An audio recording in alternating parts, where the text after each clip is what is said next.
नमस्कार दोस्तों, स्वागत है आप सभी का मेरे YouTube चैनल किस्सों का कारवां में। आज हम इतिहास की एक कड़ी और लेकर आपके सामने उपस्थित हुआ हूँ।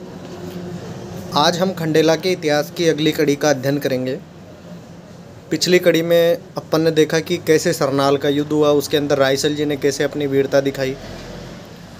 ये युद्ध होने के बाद जो मिर्ज़ा बंधु जगह छोड़ कर के भाग गए थे, उनकी सेना में हाहाकार मच गया था। उसके बाद बादशाह खुद आकर के फतेहपुर सीकरी लौट आया और फतेहपुर सीकरी रहने लगा। इसके 6 महीने बाद ही मिर्ज़ा बंधुओं का फिर से उपद्रव मचा। पिछले युद्ध के अंदर बादशाह ने अपने धाई भाई मिर्ज़ा अजीज कोका को अहमदाबाद के किले की विरासत दे करके खुद फतेहपुर सीकरी लौट गया था।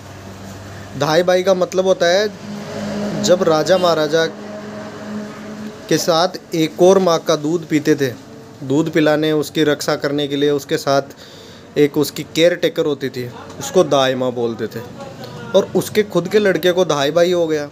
ऐसे करके मिर्ज़ा अजीज कोका अकबर का धाई भाई था। ये सब होने के बाद में बादशाह को जब ये सोचना लगी तो बादशाह 45 दिन का सफ़र 9 दिनों में कर डाला। उसने रातों रात ऊँटों का एक दल मंगाया और ऊँटों पर सवार होकर के फतेहपुर सीकरी से निकले और गुजरात की तरफ बढ़े। गुजरात की तरफ बढ़ते बढ़ते बीच में जालौर आया। जालौर के भीनमाल से उन्होंने अच्छी नस्ल के मालानी घोड़े लिए।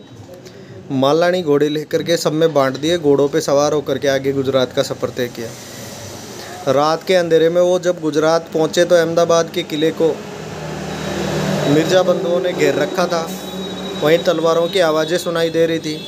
ये कुछ योद्धा, स्पेशल योद्धा थे जो वहाँ जा कर के उनसे गुत्थम गुत्था हो गए और लड़ाई शुरू हो गई। इसी समय राजा रायसल ने देखा कि पिछले युद्ध के अंदर जिसने बोपत कछवा का वध किया था वो ही शाह मदीद उनके सामने आ गया और रायसल जी भी इसी मौके की तलाश में थे। जब वो सामने आया तो रायसल जी उसके साथ तलवारबाजी युद्ध करने लगे और इसी तलवारबाजी के अंदर एक तलवार उसके सीने के पार कर दी। अब रायसल जी को इस बात का संतोष हुआ कि एक कछुआ के वध का बदला ले लिया गया।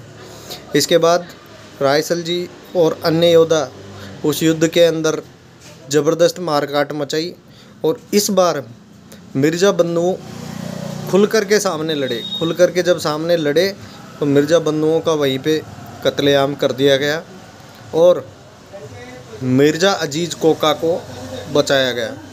इस युद्ध के अंदर राजा रायसल भी शामिल थे।